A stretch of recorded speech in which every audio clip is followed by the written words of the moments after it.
Hey friends, welcome back to Share Your Story with Ellie. I'm your host, Ellie B, and I am so glad you're with me here today. Today officially marks 1 year of the Share Your Story with Ellie podcast, and I kind of can't believe it. I have been a little bit MIA the last couple of weeks, so sorry for not updating you and for not popping into your feed, but there's kind of been a lot going on a personal level and a world level. We've dealt with a lot of these hurricanes and storms and just a lot of grief and unrest everywhere. But today felt like a really important day to come back on the mic and talk to you and just give you a little bit of, I don't know if it's wisdom or really just an encouragement of where I am right now. But first and foremost, I just want to say thank you. Thank you so much for listening, for supporting the podcast, for your words of kindness, for just honestly every single listen. I ultimately feel called to do this podcast, and I feel like it's a step of obedience into what God has called me to do in my life. And so stepping out in faith is still scary. There's a lot of unknown. There's a lot of what's the purpose? What is this for? And although I feel firmly rooted that God's called me to it, your listens, your words of encouragement, and the stories that come out of what you've experienced because you've listened to other people's stories really, really matter to me.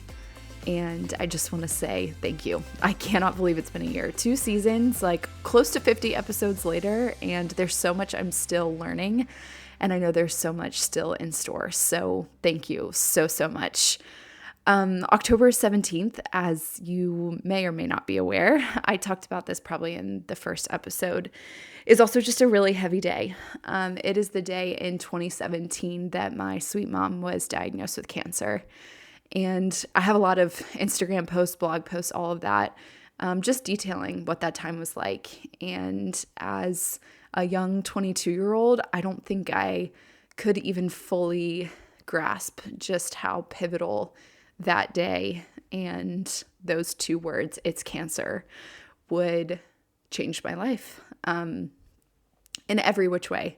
It's kind of like a doorway to before and a doorway to after. The BC is really before cancer for me. I actually have a blog post up that I wrote the year my mom passed, about October 17th, that I will link to in the show notes just to give you some context into what that part of the story was like. But yeah, it's a heavy day. It's a day that definitely now 5 years after her passing feels different for sure, but it's a major mile marker for me. And so at the same time, to be celebrating 1 year of the step of obedience while also grieving the fact that my life was completely changed after that day is just the truth of walking out life with God, the both ands of He is faithful in the midst of these dark circumstances.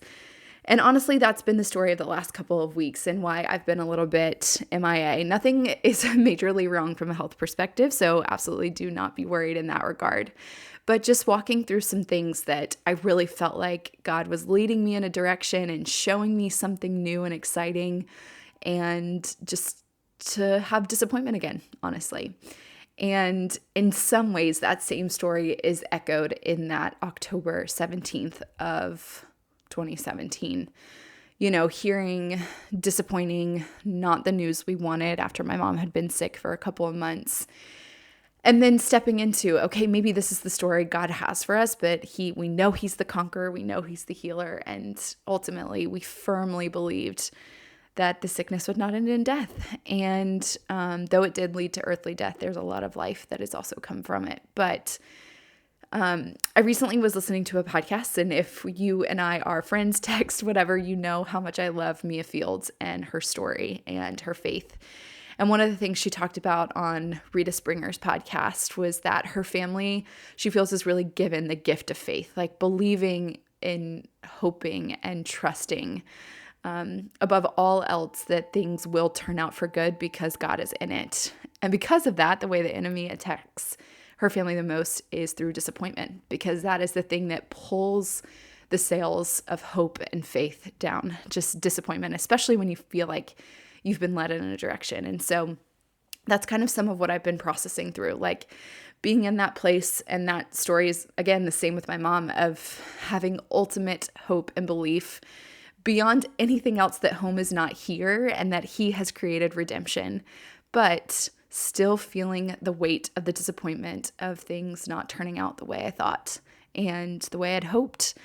And the weight of that has just been something I've really been going to God in. But I am also reminded, another woman I talk about probably far too often, but Paige Brown, a couple weeks ago in her Joshua and Judges study, she was going through the book of Joshua and really talking about the character of Joshua.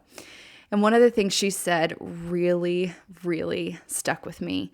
And she was talking about what it's like to have confidence in God, even when the circumstances don't play out or look like we thought they would. And she said this statement that I keep repeating over and over and over again. God's promise is not that he is never going to let Joshua down, according to Joshua, but God is never going to let us go. And if this is true, therefore you still follow through. There are promises from God followed by commands. And I want to live like that. I want to live like that's true. I think it's totally fine to have moments of pure desperation and disappointment and frustration, because ultimately we have that in all relationships. And I believe that that even shows a firm confidence that I'm taking all of my emotions to him, because I know he's the one who can handle it, the one who can hold it, and the one who is never going to let me go, like she talks about. And then beyond that, as she continues talking about the story of Joshua, she talks about that there's a difference between believing in God and then believing God. And we show him we believe him by obeying him. And we obey him with what we know about his character, even though we don't really know what to do or what is really going on. And I think that's kind of sometimes how I feel even in releasing the podcast, not knowing in the midst of my own circumstances where God is or what he is really doing, and not really understanding, but stepping forth in obedience to just share that I know he is who he says he is, despite my circumstances not turning out the way I think they should, or maybe the way they were pointing in that direction. I'm also reminded we have been studying at church the different times that grace really changed people based on our pastor's new book. And we were studying the story of the Samaritan woman who Jesus met at the well. And he comes to her and speaks truth about her life, almost bringing that spirit of conviction, not shame. But she has this incredible experience with the Lord that changes her life. But it's actually the part that follows that really I'd seen in a completely new light this week, that highlighted for me exactly what I hope the purpose of this podcast is. So in John chapter 4, verse 39, it says, "Many of the Samaritans from their town believed in him because of the woman's testimony," meaning believed in Jesus. "He told me everything I ever did." So when the Samaritans came to him, they urged him to stay with them, and he stayed 2 days. And because of his words, many more became believers. They said to the woman, "We no longer believe just because of what you have said. Now we have heard for ourselves, and we know that this man really is the Savior of the world." And I really hope that in this podcast, I hope that in listening to my episodes where I just talk about what's going on in life or what I'm loving, but especially in the stories and the testimonies of others of where they have found hope in Jesus or victory in circumstances over their lives, that what that would do is first encourage you to keep going, to keep finding those moments in your story that are the peak, that continue to encourage you, but ultimately that because of people's testimonies, you will want to and get curious about who Jesus is and what he's done for you. That you won't rely on the stories of other people, but instead will live out in your own testimony exactly what God has for you. I'm reminded in that blog post I wrote in 2019 after the year my mom passed, and I just remember crying over it, just writing out exactly how I was feeling and what it looked like to feel, in a sense, betrayed and just honestly lonely because I miss my mom so much. But I wrote this phrase: "I cling to the deep-rooted hope that dwells in my soul, the one that she taught me early and often. Jesus surrendered to his Father's plan, and so will we." I have tears in my eyes thinking about the girl in 2019 who firmly believed that deep in her chest. And I want that to still be true of me today and every day for the rest of my life. Sorry to get teary on you, but I am just so thankful. I'm really so glad you're here, and I want to continue to walk in obedience of what this podcast looks like and what the rest of my life God has in store for me, the story He has written specifically for me. So with that said, this will be the final episode of season 2. I have loved uncovering these stories. I've loved the themes that have come out of it. And I've just loved connecting with you about what these podcasts have meant to you. So I'm so excited to be the next couple of weeks traveling in Europe on a dream trip. Kelsey and I are headed out so soon. Pray for me because the packing is chaotic and I'm all over the place. But I am just so thankful for you, for listening, and I promise you there is so much more to come in season 3 of Share Your Story with Ellie. I pray this has been a blessing to you, and I thank you.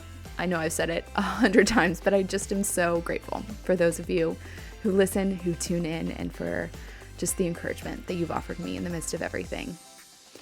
I am praying this next season is one that we are reminded of exactly who He is, and we see glimpses of His glory in our current story. I will talk to you soon, friends.